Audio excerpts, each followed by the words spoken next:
guys, we're going to go on and start on this here. So we're looking at 7.5.1, problem number 7.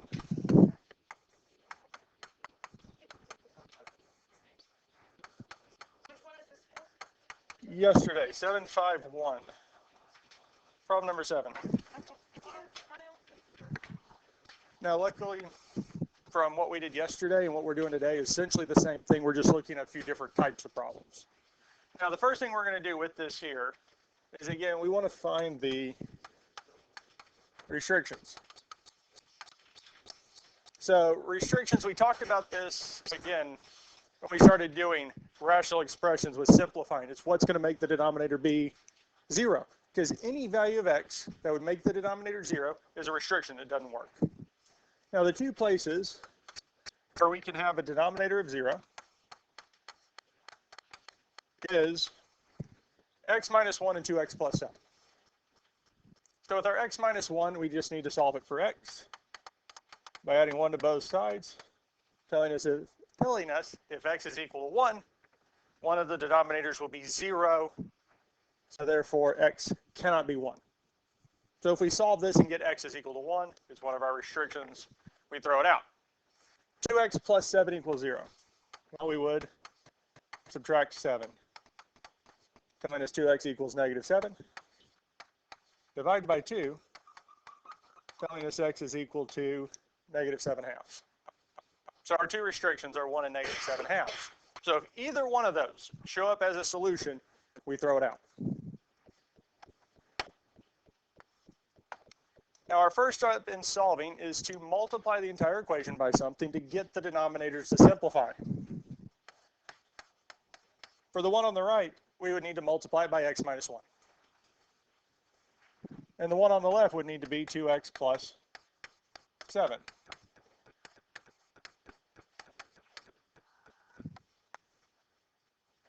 Now here, I think the following students should report to room 10.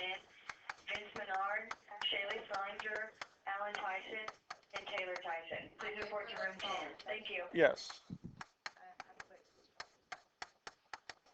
That is perfectly fine, and if they ask why, just say I didn't let them go.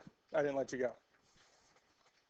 Now, we don't necessarily have to do this because we did this part multiplication step on the first one, but I want to write it out so that we see for the one on the left that 2x plus 7 and 2x plus 7 will cancel. We could have done that without multiplying those together, which just leaves us with x times x minus 1. On the other side, our x minus 1 and x minus 1 will cancel, leaving us with x minus 5 times 2x plus 7.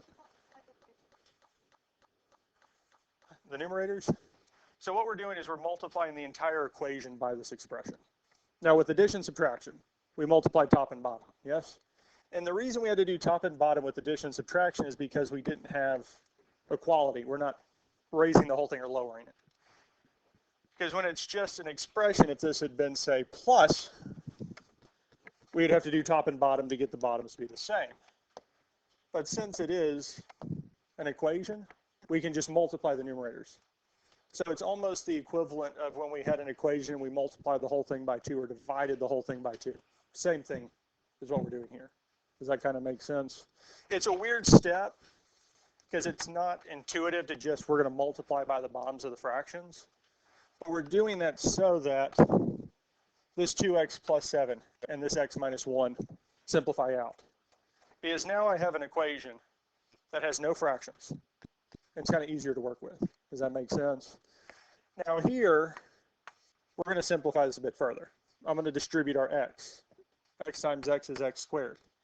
X times negative 1 is negative x. Here, we're going to distribute. X times 2x is 2x squared. X times 7 is plus 7x. And then we do the same thing with negative 5. Negative 5 times 2x is negative 10x. And negative 5 times 7 is negative 35. Now, before we start moving anything, we need to combine our like terms.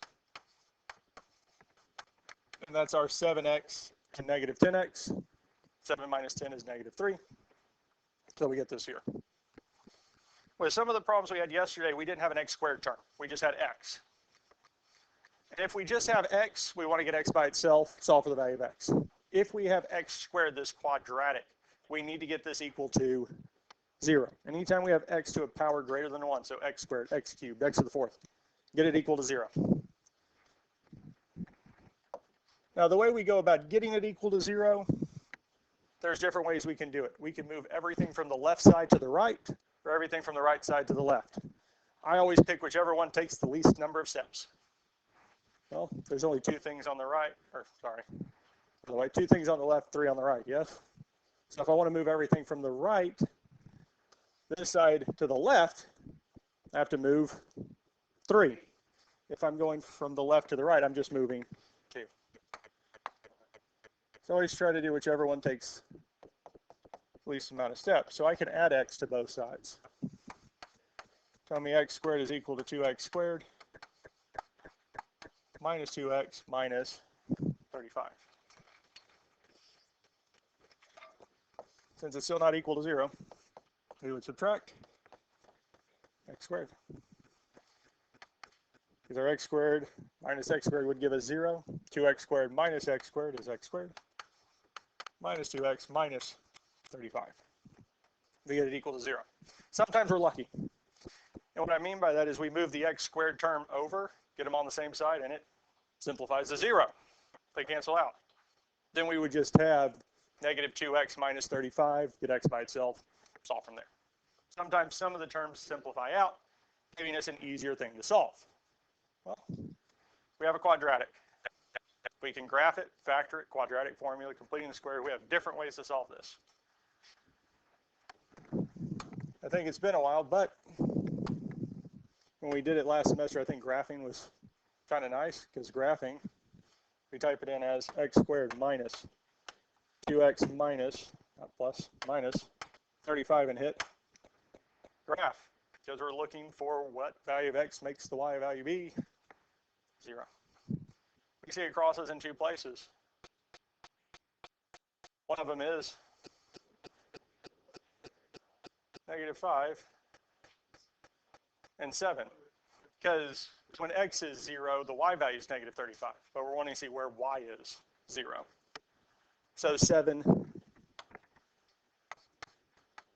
x is equal to 7, and x is equal to negative 5.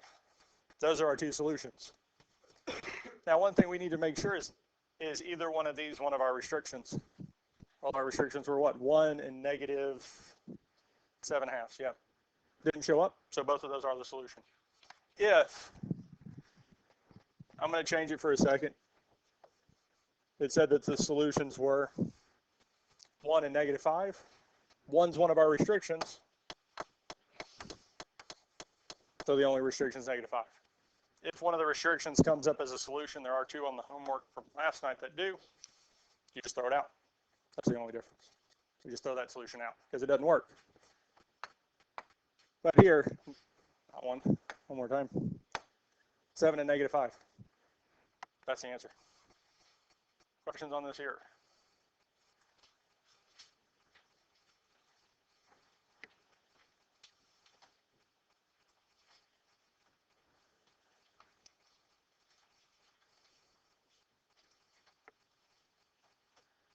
Are you ready? Yes, sir.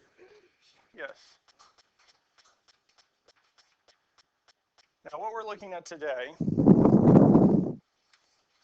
is very similar to what we did yesterday. Some of these will have restrictions, some of them won't. Now, I put these first 2 on the same page, and that's fine because we'll have more than enough room to do these. And again, with these here, I would start off with the restrictions. Since I didn't give you side on the right, put this at the very bottom, restrictions. And on the test, if you know for certain that you're going to really need the restrictions, just like I've had before with quadratics or some of the others where we had to check our solutions to make sure they worked, I had in the instructions in big letters, check your answers. I will have that on this test. If it does not say check your answers, the restriction's not going to show up. Or there are restrictions, they just don't show up as a solution that you have to remove. Here, if we're finding the restrictions, we need the two places where it could be 0. One of them is with x plus 1 and the other is 2x. Now 2x does show up twice, but the value that's going to make one of them be 0 is going to be the same as the other. We don't have to list it twice. Because for our 2x, we can divide by 2, telling us that the value of x that would make it be 0 as well. 0. So x cannot be 0. Yes. We would subtract 1 from both sides, telling us that the other value of x that would make a denominator be 0 is -1. So x cannot be -1 or 0. Questions on this here? Now at this point, we need to multiply the entire equation by an expression to make all the denominators simplify out. What is one thing we want to multiply the whole thing by? 2x.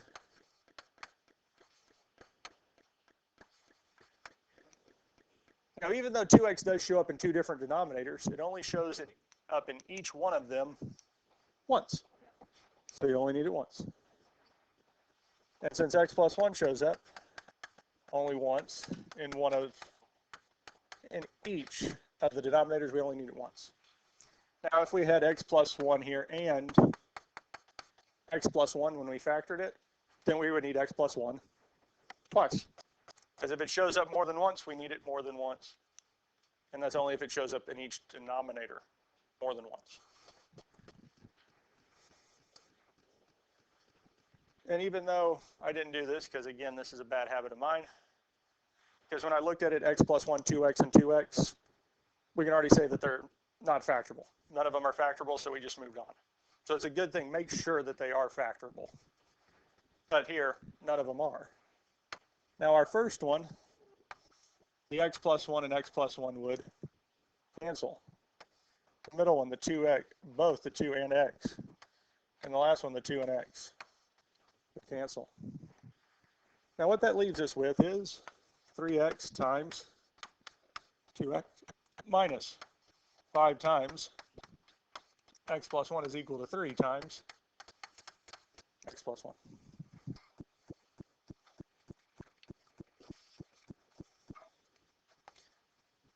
Questions on this here? I will admit to it because I've been kind of back and forth on it. And what I mean back and forth is with the 3x and 2x. Because in some of them I've written it out as 3x parentheses 2x. But what is 3x times 2x? 6x squared, because our 3 times 2 is 6. X times x is x squared. So we just multiply. Because in some of these, we just straight multiplied and we didn't rewrite it out. So you can rewrite it out. If this is helpful to have this completely rewritten out as this here, do that. If for some of these 3x times 2x, we're comfortable with just doing that multiplication, you can do that. There's nothing stopping you with that one there.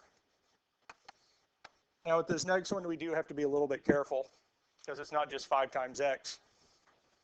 It's negative 5 times x, which is negative 5x. And we have negative 5 times 1, which is negative 5. We have to be careful with that sign. Then the last one is 3. Well, there's no sign in front of it, so it's just positive 3. 3 times x is 3x, and then 1 times 3 is 3. So 3x plus 3. Again, we've got a quadratic, our x squared. So we have to get this equal to 0. Now what we move first doesn't really matter, but I would be moving everything to the left. 3 terms on the left, 2 on the right. It's going to be a little bit easier to move it that direction.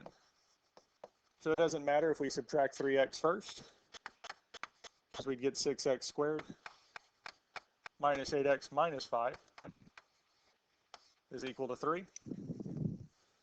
And then subtract 3, giving us 6x squared minus 8x minus 8 is equal to 0. Or if we subtracted the 3 and then 3x, because we'll get to the same spot. Because at this point, we just need to pick. Are we going to subtract the 3x first or 3? It's one or the other. We just have to pick one. Now, at this point, we could graph it. We could graph 6x squared minus 8x minus 8.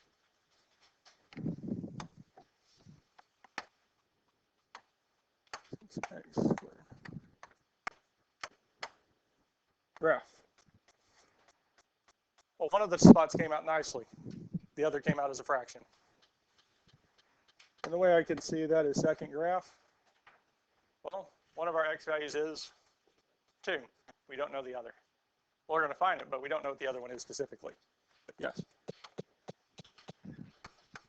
So off the side, I can say x is equal to 2. X is equal to a different value. So that leaves us with a few different options for finding the other one. We're either going to need to A, factor it, or B, quadratic formula, or C, completing the square. Any of those work. Now, if one of the solutions is an integer, like we got 2, that means the other is probably rational. It's going to be fractional. So that means we can factor it. But again, so doing this as factoring, is there a greatest common factor? 2. If the greatest common factor is a number, and not a number and a variable, but the number specifically, we can remove whatever that factor is out. This is the same thing as we did for multiplying through by our expression, 2x times x plus 1. We're doing a similar thing, just dividing it out.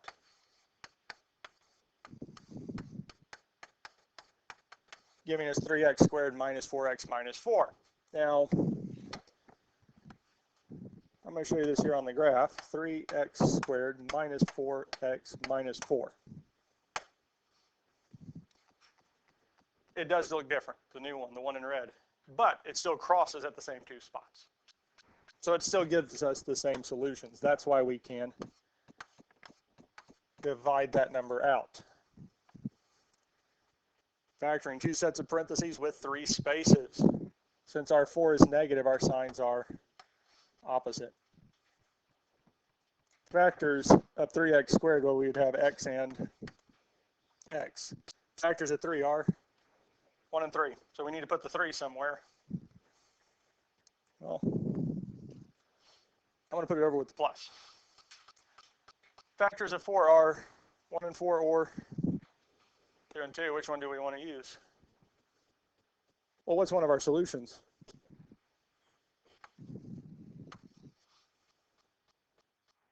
Use 2 and 2. Now, I'm going to recall what we had at the top for our restrictions, yes? One of our restrictions that we were looking at was x minus 1, yes?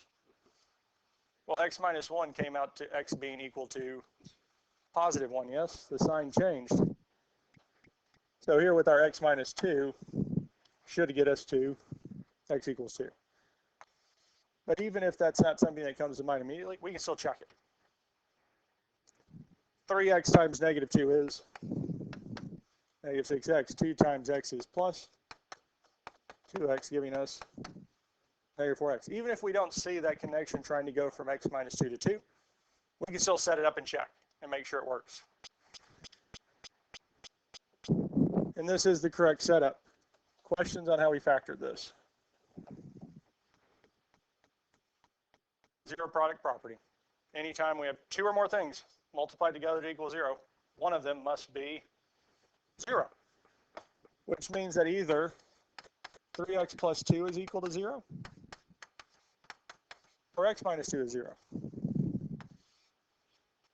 Well, with 3x plus 2, the first thing we would do is subtract 2, telling us that 3x is equal to negative 2. At this point here, we would divide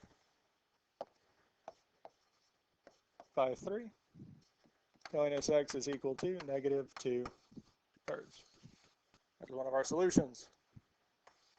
For the other, we would add 2, telling us x is equal to 2. We already had that one. So the other solution, where it crossed the x-axis, was at negative 2 thirds. Are either one of these one of our restrictions? No. So both of these answers work.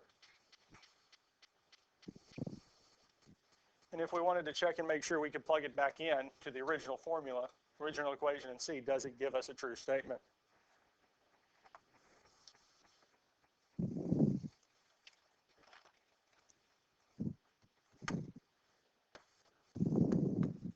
Yeah. The questions on this here.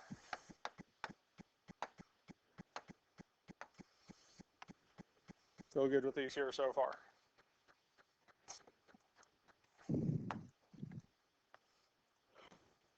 We ready to look at the next one? Yes? Now we need to look at the restrictions, but this one is different. This was, I think, the first one we've had like this, in that one of the denominators is not factored. Which one is that going to be?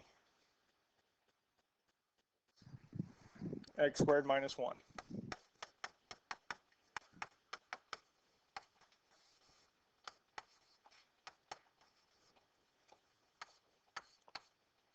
Now, luckily for us, the first denominator we've actually had to factors kind of nicely. X squared minus 1 is a difference of perfect squares. So it would factor to what? X plus 1 and x minus 1.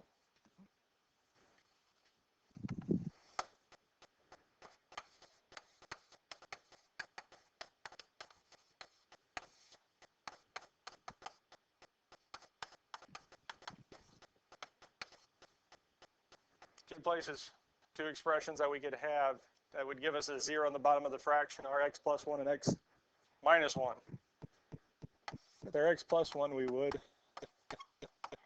subtract 1, telling us that if x is equal to negative 1, we'd get a denominator of 0, so x cannot be negative 1. Our other one, we would add 1, telling us if x is positive 1, it would be a denominator of 0, so it doesn't work. If we want to, we could combine those two, because since it's the same number, just positive and negative, we could say x is not equal to positive or negative 1.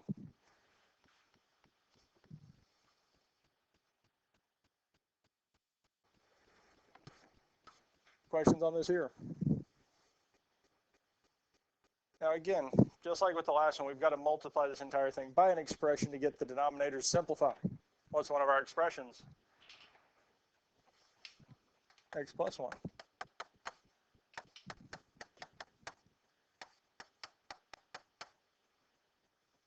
And we could simplify out here because the first one, the x plus 1 and x plus 1 would cancel. The middle, x plus 1 and x plus 1 would cancel. 3 doesn't have a denominator, so nothing simplifying there. We're not too concerned about it. We still have to multiply it, just like everything else. But there's no fraction to reduce. And then x minus 1.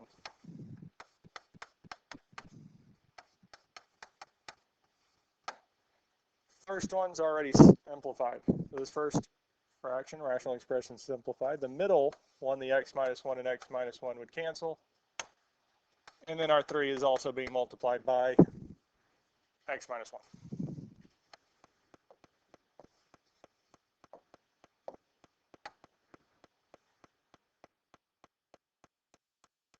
Questions on this here? Now we are going to multiply this back out, so what we're left with is 4x plus 1 times x minus 1 equals, well, we have the 12 from the numerator. Is anything else left? No, so it's just 12 plus 3 times x plus 1 and x minus 1.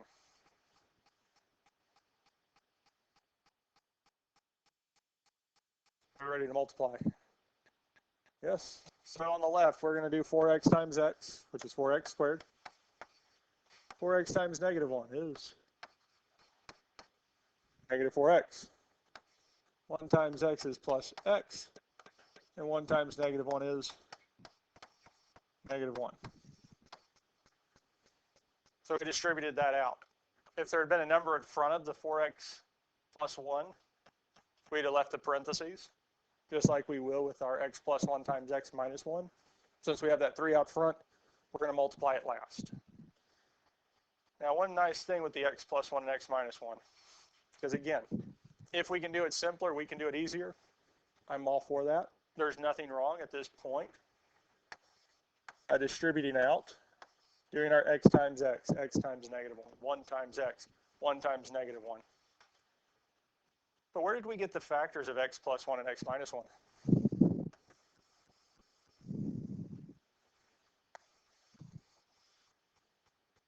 Aren't they the factors of x squared minus 1? So shouldn't they multiply back together to get us back there? At any point, if we notice that, I can replace it with x squared minus 1. And this works across the board. Because if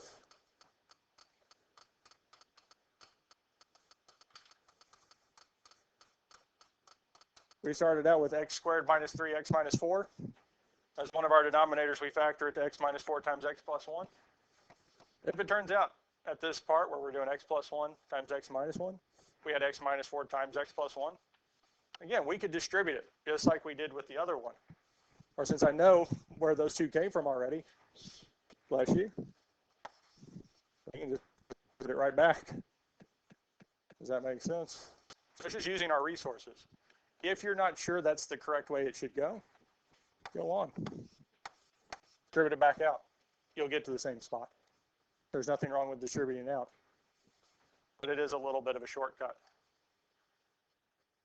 Questions on this here? Left side, we're going to combine like terms. 4x squared, our negative 4x plus x is negative 3x minus 1 is equal to 12 plus, well, we have to distribute. 3 times x squared is 3x squared. And 3 times negative 1 is negative 3. Well, we got all the like terms finished on the left, but the right side still has some like terms. 12 minus 3 is positive 9.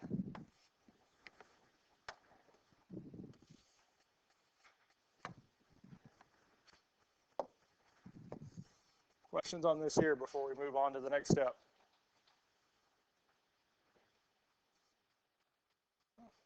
We have x squared terms, yes? So we need to get this equal to 0. Let's move the x squared terms first. Because our 3x squared minus 3x squared would be 0. 4x squared minus 3x squared is x squared.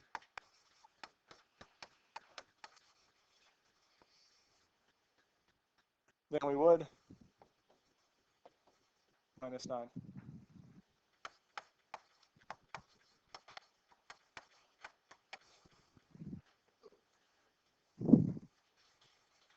Questions on this here? Now this is, again, an additional piece of information. If, when I subtracted the x squared terms, if we had been subtracting 4 instead of 3, x squared would have canceled out, yes? Then we'd have just had x and a constant number, yes? Then I wouldn't have got it equal to 0, because it's not a quadratic anymore. We don't have that x squared. Since we still have x squared, we have to still get it equal to 0. If this was gone, get x by itself and solve.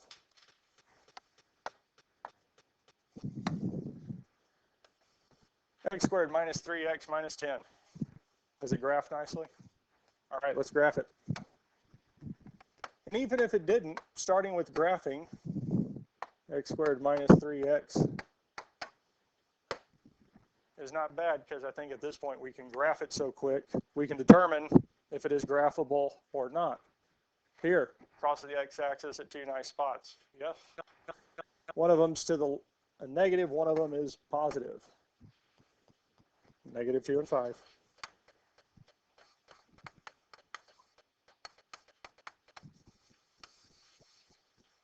Was either one of these one of our restrictions?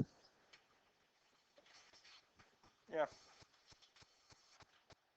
Half the lesson yesterday was kind of the one we did at the start where we just had 2.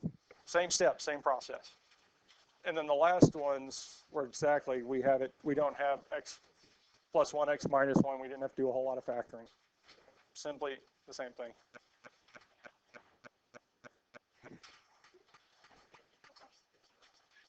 questions on this here? Well, I have a feeling one of our restrictions is going to come up with the next one. Does anybody have a guess at why I say that?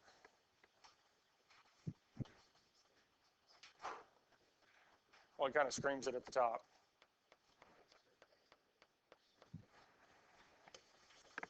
Solving an equation with an extraneous solution. So an extraneous solution will come up with this one here. But we'll save that for tomorrow, because we've got about 5 minutes or 7 minutes for the bell. I'm not going to try to rush through this, so we'll pick this up tomorrow.